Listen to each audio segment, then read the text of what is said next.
So welcome to the Liquid Studio Show. Thank you once again for joining us. In this episode, we're joined by Harrison Ward. Good morning, Harrison. Good morning, how are you? Very well, thank you. Also known as the Foodie. Thanks for coming along. We are really keen to get an understanding what you're up to now, but also go right back to the beginning. And happy to share your story with us. Colin, do you want to dive in? Sure. Okay. Great stuff. Harrison, good to meet you. And you, sir. Yes, thanks for coming along. So, I know little bits, and because obviously we need to do a bit of research to find out about our guests, and it's quite an interesting story, and bits from the lots of drinking, the smoking, turning to walking at fells. How did the journey start for you? I mean, where does it really begin? I mean, there are bits in there. I'll let you speak in a minute. There are bits in there that sort of intrigue me, you know, being very small, being bitten on the nuts by a beetle, to becoming a Hull FC support. I mean, there's some really interesting stuff going on there. But you tell your story. Where does it start? Well, you've clearly done your research, I can see from that point of view. But it's, yeah. I guess for me, it goes right back to sort of childhood, really. I mean, I'm brought up quite close to this area, sort of just outside Carlisle, on sort of the doorstep of the Lake District. But obviously these days, I'm quite known for being out in the hills all the time, being quite outdoorsy, embracing that sort of lifestyle. But really, it was one that, although I was quite sort of out in the sticks, in the woods and little bits around me, growing up rurally, didn't really embrace what was on my doorstep for quite a while, I think. Okay. So I suppose always back in those days, again, there was nothing really too unusual, I guess, quite a normal childhood there. So my parents were divorced, but happy sort of childhood, plenty of friends at school, good sort of living, really. No sort of real bits to complain about there. But it was really, I think, at a point during maybe heading into sort of secondary school, into puberty, around sort of 13, 14, that I just found my life really sort of changing quite dramatically sort of overnight. And it was all internal. It was something sort of in my head, a switch. I don't know if it's major change you're going through sort of with the hormonal changes, or major change in sort of the route you're taking in life as well. But I'd gone from this quite carefree, sort of happy-go-lucky child who was always quite sort of extrovert and various bits, and always with a smile on his face, really, to this character that internally was now battling these negative thoughts all the time, quite self-loathing, quite self-destructive. So no particular trigger that you can identify for that, Harrison, just sort of more of a gradual. Yeah, not that I can come up with them. Again, it's always the sort of thing, I guess, maybe therapy sort of angles, don't they? Always look and go, what happened there? Was there a particular moment? Did someone walk out, or this go on, or someone had passed away? And for me, I think very much it's more of a chemical sort of change. I think going through that switch there, it was almost like there was something that didn't quite correlate again after sort of the switch, and you're going through this major change. And it's been something I've lived with really ever since, and still now. It's something that I think is quite important to say. It's just something I've cured sort of thing with these elements. I just learned to manage it a lot better with what I've done this day and age, and learn sort of how, I guess, to not control, but I suppose behave and mitigate maybe the symptoms I perhaps live with. And it was something that going forward from that, I didn't really reveal it to anyone. It wasn't something I spoke to family about, to friends. But internally, I was really self-critical, so self-loathing. I was very, I suppose, almost body dysmorphic in terms of how I was looking at myself, just constantly putting myself down to the point that I knew I wouldn't be able to do certain things. But I put this mask on all the time each day. I sort of played that sort of character. I played that sort of role in there. Academically, was still doing fine. Friends and stuff kept the relationships going. But I'd almost go back home into my own sort of four walls at the end of the night, go to bed, and my mind would be running at night, sort of very overactive mind, and just really not knowing what I was going through. And I suppose at the time as well, there wasn't too much out there. I mean, the internet was sort of in its infancy. There wasn't sort of the social media type bits there. There wasn't someone going out talking about these issues online. Role models to compare to. Again, it was all your action heroes on television sort of thing. You know, big, strong, that's it, men, man up, carry on. So I didn't really know what was going on, and felt that it was just me completely alone going through these issues. And just really felt that the only thing I could do was really carry on, I suppose, at that time. So again, didn't really reveal anything at the moment, but this is what I now know to be really the start of what became my battle with sort of clinical depression. I mean, after school, obviously, you succeeded and got a place at university somewhere. Yeah, so I moved away to York. For university for that. So again, along this time, I was working during my studies as well. So I worked in hospitality trade at quite a young age. Right, yes. behind the scenes, I guess I was more pot washing to waiting on, into then behind the bar, sort of 18. And this was really where I suppose I was introduced to the world of alcohol. At this time, again, 18, quite a rite of passage, quite a culture in this country too. Of course. It's always that sort of transition phase where I'm maybe sneaking a few IDs into town beforehand, and I'm getting someone's older brother sort of out there to go into town. But once I was 18, it opened that environment where I was behind the bar now, meeting people from very different walks of life that I perhaps wouldn't have come across previously, but also discovering this new sort of lifestyle. And it's one that quite quickly I enjoyed. I enjoyed the social. I enjoyed that aspect. I was always that quite extrovert character, really at its heart, but I was just battling sort of my own head, almost this doppelganger in a way. And the alcohol at first, I guess, again, maybe a bit of peer pressure, that sort of way, that bravado kind of thing, especially as a bloke, quite a big set bloke as well. Being known to sort of be able to handle his beer, various bits, was something that comes with that. But for me as well, I think the sensation I was getting from alcohol then, it was almost allowing me to sort of forget what I was going through internally. It was shutting that off and almost taking me back to those carefree childhood days in a way. So at the very start, of course, there was zero tolerance. I'd just come straight into I was never someone down the bike park sort of with a bottle of Frosty Jacks or whatever, sort of hiding behind the... Not quite that. I wasn't quite that level at all. I was always probably too good a kid, really. But it was that sort of sensation, I think, was something that became something I wanted more of. And I suppose tolerance began to build with that, chasing more of that high, chasing more of that drink as I was going through that period into university. So I went a year late to university in the end. I did an extra year sort of studying, not really knowing what direction I wanted to go in, I guess. Again, a bit like most bits, still not really knowing to this day, perhaps. But but ended up getting a place in university in York and moving there quite suddenly. And it was fantastic. I mean, great to be out there in that sort of environment. Loved being sort of starting afresh, I guess, being away from home. Basically, that life experience you gained of meeting new people in a different area. But again, there's a big association with, first year students and socials and heavy drinking. It's just part of that sort of lifestyle, isn't it? Which probably was not ideal for you at the time. No, exactly. Once again, straight back into that sort of culture, that sort of that passage that we sort of go on. And so that first week, the old freshers week, there you are. How do you meet everyone? Sort of Dutch courage, social lubricants. Of course. We all go down the student union, we get sort of bladdered. So, but again, I was a year old already at this point, and I've always been, I guess, probably an older head amongst the crowd anyway. So I think at that point I was maybe seen as I was a heavier drinker already. I could handle my drink. There was all these people maybe coming out for the first time. Again, I remember the first day in the student union walking in and seeing everyone queuing in a line at the bar, and I just sort of walked in going, I remember my first time in the pub, straight to the bar, just ordering a drink. But I think that sort of creeped in more, that queuing element now. But it's for me, I guess I was drinking quite heavily already at that point. I was probably going out most nights of the week. Right. I was already drinking maybe a good 8-10 pints on a session there going out. So at sort of that time was becoming known as someone who could handle the drink and put it away. Yeah. But moving away to York, things really began, I think, to turn for the worse.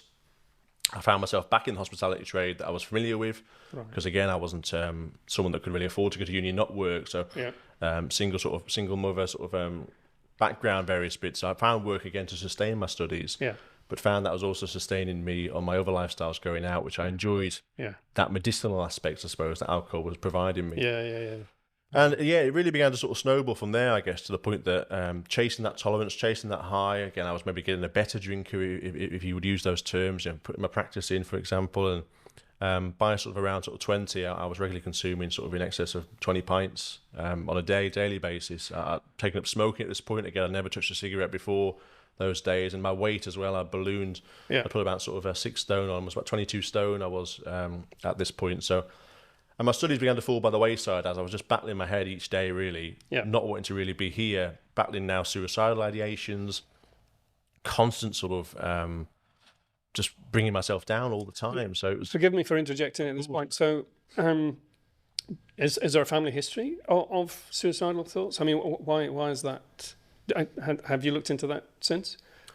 Not particularly. I've really looked at too much. I mean, I think there's certain elements of slight, maybe ill mental health, but not as sort of a long period like this, I don't think. Yeah. And again, sometimes they always look at those particular trauma points. I mean, for myself personally now, understanding it and living with it, I think there's different moments this can come about. I mean, it could be quite situational, it could be behavioural, or it could be more what I consider myself more sort of chemical basis, which really there was no particular trigger. Got you. So you drop out of university. And what happens next? What's the next step? Yeah, so the university at the time, and again, academically, I was doing okay. Yeah, I yeah. wasn't really turning up too often, but it was all online for me, so I felt as if I could catch it with my own time and would hand in my fits on time. And again, was one of those characters, I guess, that was quite annoying. I guess I could sort of turn up and just send a paper in I'd done the night before, and it'd be a passable grade sort of thing. So I did the bare minimum. I was coasting through this really. In the meanwhile, my focus was very much going out and getting myself this quota, as I dubbed it, which was hitting my mark of shutting off my head each day. Yeah. So again, I was working at this time, so I was highly functioning, I suppose, at the time. Didn't really see it as a problem then at all. But once leaving university, went full-time into the trade, and then things really began to sort of, I guess, escalate at that point. So it was just something that became really my sole focus, I think, in life. It was something that was my aim each day. The minute I got up, I was in that environment too, kid in the sweet shop sort of vibes, I guess, maybe drinking the own supply. I was working my way up the trade as well. I was into sort of management at this point, and ended up sort of living in the pub as well. So I was kind of always in that environment, in there, either working behind the bar or the other side. There's kind of an expectation, isn't there? I mean, when you work in the trade, and it's a long time since I've been in a pub, but your customers expect it. That's part of the sort of, you're one side of the bar, and they want to get you, that social aspect. You're living and breathing the environment. So there is that sort of expectation that if you're there, you're a drinker, and I suppose it's difficult to break out from that. For sure. Well, product research, I called it at the time, I think. It was kind of, even when I went elsewhere, I was just sort of competition analysis, it was. And, headed around. But again, I love that point at the time, and I didn't see that as an issue. And again, I do talk about this, obviously, it's quite a negative part of my life, but there were some great times as well, of course. But I think it was the ultimate reason of why I was doing perhaps what I was. I mean, if this was maybe, I'm not anti-alcohol in my sort of ways now, but I think for me, if this was one day a week, for example, a couple of beers after a shift enjoying the social, be absolutely fine, very acceptable. But for me at this point now, this was getting to the point that I was getting to such a state each night where I was literally blacking out to the point where my head would shut off. So I'd stop those thoughts. Again, that medicinal tool I mentioned at the start was very much a poison now. And I was waking up the next morning to try and alleviate that really bad head, getting up, sort of still drunk really, and starting again instantly. So I was brushing my teeth with cans in the morning sort of thing. As I opened up, I had a coffee cup behind the bar that I'd be drinking on the way. So almost hiding it, but not seeing it as a problem. I didn't see an issue. It was just me really getting to that point. And it was always kind of, my tolerance, of course, was very high at this point. But achieving that point where I actually hit that window of actually alleviating my problems was now further to reach, and often sometimes unreachable in a day. So I'd constantly sort of chase to get to that point, and you were just getting to ground zero by midday, really. You were kind of just leveling out. So it never really looked from the outside like there was much of a problem. I was a heavy drinker, but I was a big lad. I was in that environment. It was just kind of quite normal for. I suppose externally, people just see you coping with it, and you do the same thing every day, so they probably don't see the problems that were clearly there. And it goes unrecognised for quite a while. For sure. And again, different city. I didn't really have any sort of friend groups there that I had from sort of back home. The family weren't around, and I suppose those people are maybe in the pub environment too.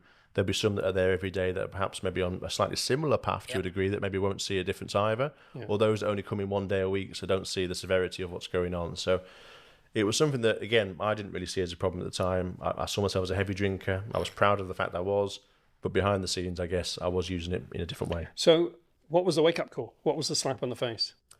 So it took a while to get to that point, really. I mean, I had a brief blip at sort of 21, which, well, I say a blip, I mean, it was kind of the first sort of revealing of what I was going through, I guess. And I had one particular night, a lot of friends had come from my birthday to York, and we'd gone out on the town. And one by one, these friends began to go home.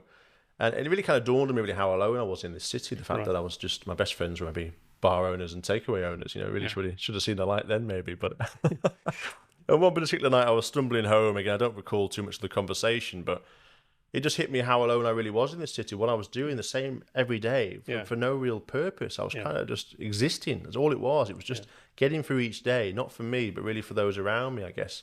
Family and friends back home. Because at this point, I was battling very much with suicidal contemplation a lot. Had done sort of in my childhood, and ultimately I'd got to the decision where I felt that this was no longer working for me. I made a call home in the early hours to my mum, completely inebriated, and she eventually picked the phone up, and I had one intention. It was just to say goodbye.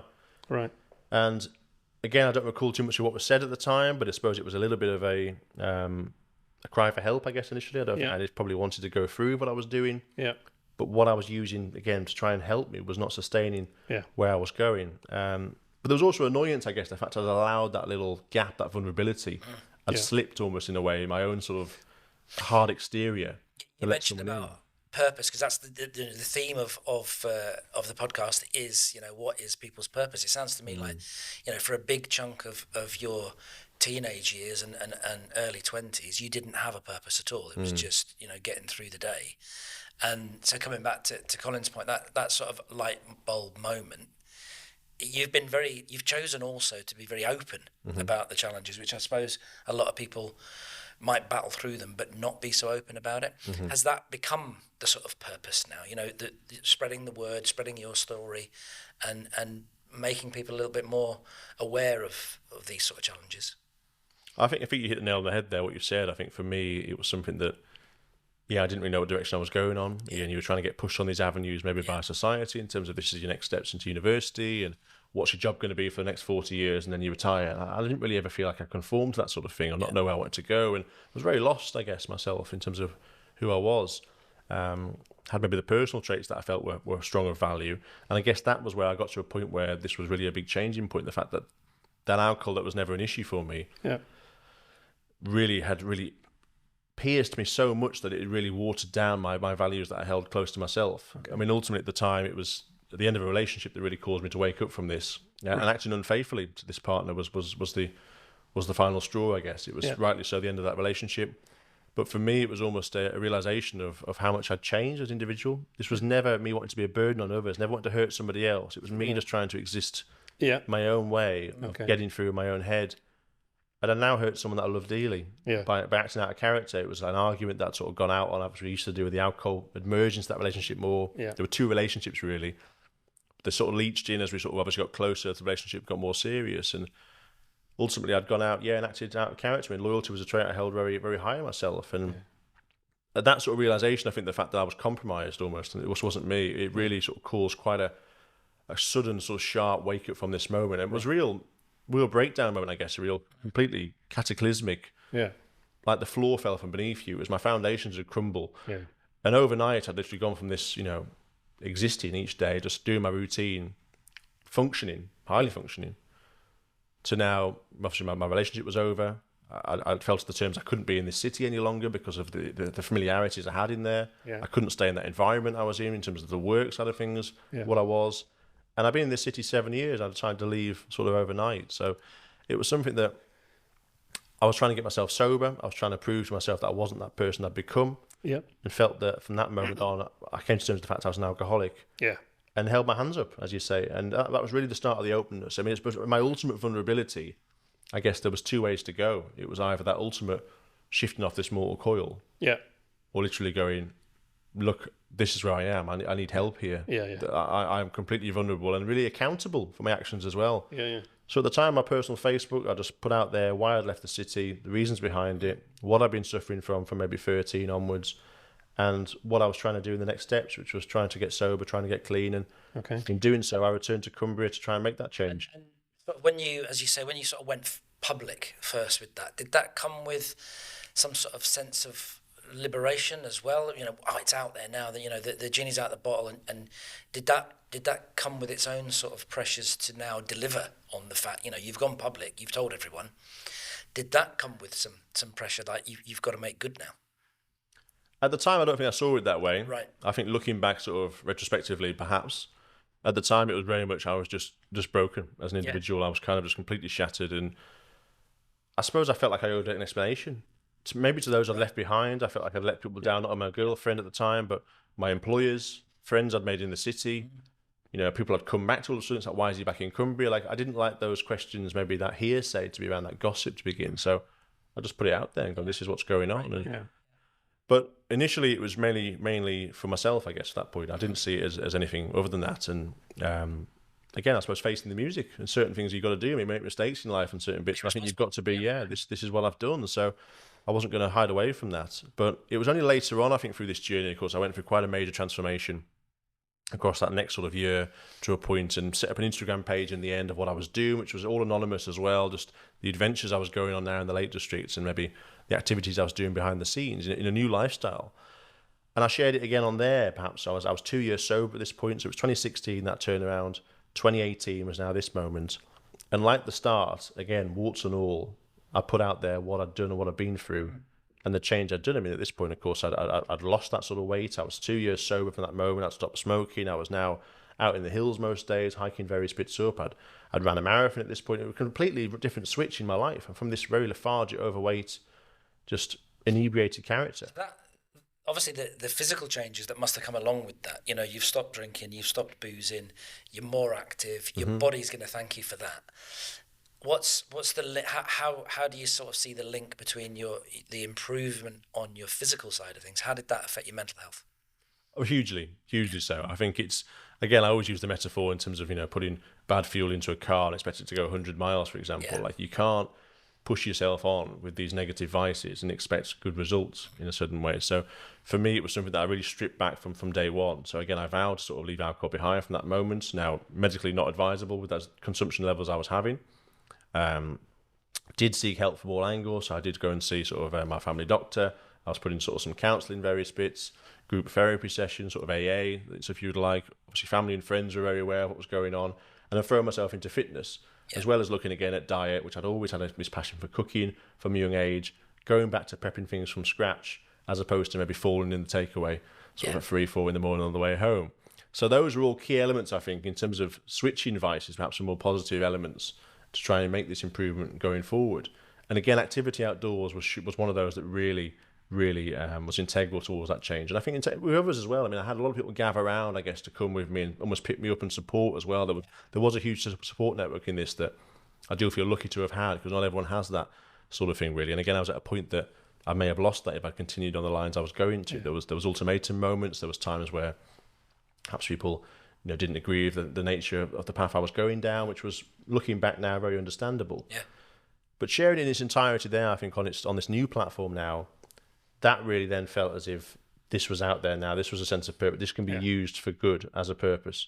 Yeah. Because once again, the response I got back, the support from people, the similar stories of how people had found maybe the outdoors or fitness to alleviate addictions or poor mental health or bereavement, was hugely sort of empowering and humbling. And that was a key moment, I think, for me in terms of working out the fact that I could be a voice in this sort of movement, in this sort of stigma. I could utilize what I'd been through to suppose try and help other people know they're not alone. Because again, when I mentioned at the start, being that sort of kid in the assembly room, looking through, thinking you're completely alone with your own head just chipping blocks off yourself, to now this moment of going, you know, I can voice this, I can articulate what I've been through, perhaps somebody else can't. And I'm not saying that everyone should go public. I don't think that's definitely the thing. Yeah. That was my choice to do so and be accountable. And your support network was mum and pals. Sure. Yeah, as opposed to a crisis phone call or what have you. Yeah. And that's what helped you. I think, you're very lucky to have that. Yeah.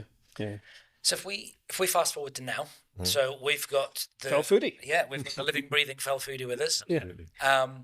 And we, you know, are aware of some of the stuff that you've done, and it seems to be to use the sort of fell walking climbing analogy. You're doing this at the moment, aren't you? Literally, you know, the sort of hockey stick of your life, career, whatever it is, and you're part way up it with a fairly long way to go by the looks of things. But you know, shows on the TV with Mary Berry, you're appearing in festivals up and down the country. You're doing mental health support. There's an awful lot going on there, but the two things that connect it all together are the food and the fells, hence your personal brand. So tell us a little bit about, you know, what's on the table today, what's going on right now, and potentially where you're going next. That would be great. Well, yeah, I think it's one of those that's been a very unexpected journey. Obviously, as you've heard with the previous sort of steps, again, I've never really intended to get to this point. I've certainly never intended on this to become what is now my career at the moment, sort of trying to make this work as a full-time entity.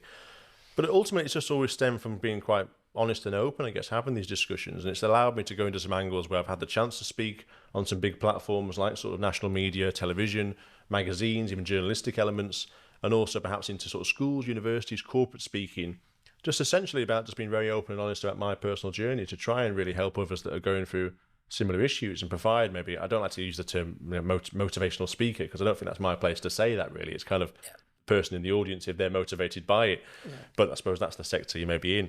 But the opportunities that have come since, again, I'm very much just someone that's really trusting the journey at this point, just very much one day at a time, as I am with my sobriety. I've recently celebrated sort of 7 years sober from that moment, not gone back to those previous days at all. and really taking things in their stride. So I think it's pushing towards this sort of personal brand, if you will, that's been created, but it was never really an intentional move, I guess, to get to this point. But you have sort of come to that point where you have found a purpose, that you're still on a journey, but there's now a much more positive outcome and purpose that you're following. I think so for sure. I think that's certainly in terms of my history and my background and speaking about that element. I think the cooking side of things is my passion. That's what's taken me forward. That's maybe the future side of things. The other bit's always maybe the past, the underlying, the bottom of the hill, if you would. The other bit's going forward. But they go hand in hand. The reasons why I've gone out there, why I've got into the hills, is because of that time. It's recovery. Food played a key part, as did the fells. So merging those two passions made logical sense to me. There's quite a bit of effort. I've watched a lot of the things that you've done, and in particular, you hiking up a fell alongside Mary Berry with a rucksack on your back, and then you produce this restaurant quality piece of fish from a little Trangia stove. You think there's a fair amount of effort gone into that. Most people, cheese and pickle sandwich in a bit of foil wrap and up a fell is most people's experience, I would imagine. So, and that's something that you're doing continually now. That's just one of your things, premium quality food, but at the top of a fell. Yeah, I've never been able to shirk on food. I've never been sort of really a fast food sort of a convenience sort of man. I think so. For me, when I got into the outdoors, it was never something I was going to cut back on and not want to enjoy good food. So again, there's an element of maybe of satire and a bit sort of the other elements of perhaps what's what's the point in this? But I quite like the challenge aspect of being up there and almost recreating, seeing what can be done. Yeah. To try and maybe inspire people to look at food in a slightly different way. I don't expect people to go into the mountaintops and do the same as what I'm doing, but even if they go on a little camping adventure or they're making something at home first to pack out there, to enjoy something that's much more nourishing and out there and really enjoy. I think it comes down to happiness, really. I think food really brings me a lot of happiness in life. And bringing people together around food, sharing stories, sharing conversations around that proverbial dinner table, if you will, or the campfire, if we go to sort of primal days. That's the real connection point for me, and that's the sense, I guess, of and I meaning. suppose for fell walkers and other sort of outdoorsy type people, when you're out on a big day like that, food is fuel, really, isn't it? It's to get you to the top and back down again. But you've taken it a little bit more than just fueling yourself. You're doing proper prepared dishes, which it's amazing. I think it's brilliant. Bless you, thank you. It's again, I think sometimes there's. Food always seems to be the last thing we think of in these points of view, I think. So it's such a key part of our elements. And there's people that perhaps, don't appreciate it in the same ways as others. They might just literally use it just for fuel, and that's all it is. But wherever I think when we're going somewhere nice, we're experiencing a new culture, whether it's out and about in a different country or seeing time with family and friends, it's all about that sort of what's there at the time, what's bringing them together, that dish on the table. And just the impact it has on people, I think, as well, in terms of just what a home-cooked meal can do in terms of opening things up, and again in terms of those stories and just a different connection with nature as well. I see there is quite a primal link in terms of we cooked outdoors initially. Of course. Over time it's become more refined. We've got these ingredients now and recipes worldwide, but it's taking those back out into their initial roots almost in this new sort of combined element. So I think the effort side of it can sometimes put a lot of people off. I think certainly the weight of the backpack maybe as well. Yeah. But again, I don't expect them to go to the same sort of levels, but just thinking slightly differently about what we enjoy and why make it into a sufferfest, I think, half the time. I mean, this obviously wouldn't work if you're doing a multi-day or a big expedition. I mean, those freeze-dried, dehydrated meals have their place in those elements for sure. Perhaps, maybe the 20p sort of super noodles maybe doesn't so much, but the ones that are actually designed for those bits, I understand where they play their part. But when you're just doing these little adventures that a lot of us aren't going up and climbing Mont Blanc or Everest. We're just going for a little walk with the dogs, or we're going to the beach with the kids for the day. So if you can incorporate that in as well as a little sort of mini adventure, micro adventure, as one adventurer sort of dubs it, and I just think that's quite special, and not really cutting these little bits out in life and the little sort of joy marks. Why not make them into bigger things? I think it's sometimes we avoid the hassle for the convenience, and I don't know. There's something special in actually. Bravo! Yeah. Well, that's absolutely brilliant. Yeah, cool. So, what can we expect to see next? What's on the sort of horizon at the moment? Well, again, as with most things, it's kind of still sort of enjoying this journey as we're going, taking opportunities as they come. There's things I'm working towards. Personally, so some personal goals. I mean, a big one coming out later in the year is I've got a debut cookbook coming out. Brilliant. Was recently signed to be published last year, so that's kind of a bit of a childhood dream come true to be putting this together now in an adventure-style cookbook, which will be fantastic. And again, looking back to maybe where I was 7 years previous, literally falling about in the street each night, it's really bizarre to really try and comprehend really the way I've come from. But The rest of it, I think, ultimately, I'm just kind of one day at a time, like I do in most things. Again, maintaining my sobriety, bits, trying to have sort of good purpose in life, seeing what comes in certain ways. I think there's no particular big goals. There'll be certain pipe dreams that are maybe there, but otherwise it's working more, I suppose, with brands, with more individuals, having the chance to go and do some more grassroots projects, again, with schools. I've got a fantastic one at the minute, which I've been taking some inner city school kids out into the Lake Districts, and kids that have never been to the countryside before, not just the Lake District. Yeah. We're talking kids who've never even stepped foot in these environments. And one person saw a cow in the field the other day and asked me if it was a horse, and you can't comprehend, the privilege of what you've maybe grown up in. I'm lucky to have grown up in this area. We did take it a little I bit. neglected it, but now I've come back and utilised it. And again, 30% of these kids hadn't even been on a train before, sort of thing. So being part of that as a project, maybe to use maybe the slightly enhanced profile, to leverage a brand to be able to make this happen, I think has a real sense of purpose as well. And again, that comes into letting people discover the outdoors at an early age, which comes from an education point of view. Again, there's some frustration in the area at the moment with maybe the tourist seasons where we get more the open fires, perhaps a bit more the fly camping, perhaps a little bit more litter, which I think is ultimately still very much a minority. But I always think personally it comes down to an education. Some people haven't been lucky to have grown up in these areas. So we need to sort of teach from that route as well. So hopefully more projects like that as well. Brilliant. But otherwise, just enjoying my time, I Excellent. guess. Well, we should look forward to seeing how your career and your new life develops. So how do people hit you up? How do they find you? Do you want to share your contact details with us? We'll put them in the description. But what's the best way for people to find you? So social media, Foodie, all one word. You can find me on all sort of major platforms. Mainly Instagram is my largest one, with some on YouTubers there as well. But also more than happy to take any things on email that come in. I respond to everything I get. So again, whether it's personal sort of discussions or more business-based inquiries, it's always nice to hear from people. Brilliant. Good. Thanks for joining us. Been an amazing guest. Really appreciate you sharing, what's a difficult personal story, but I think our guests will find it inspirational. If it gets a few people eating better food and out on the fells, then absolutely great. So thank you very much indeed. Thank you both. Yeah. Good. Thanks. So there you have it. That was The Liquid Show. That was Harrison Ward, the Fell Foodie. If you'd like to see more guests like Harrison, then do us a favour, subscribe, like and share to the show, and we'll look forward to seeing you in the next one. Thank you very much. Thank you. Cool. All right. A Liquid Studios production.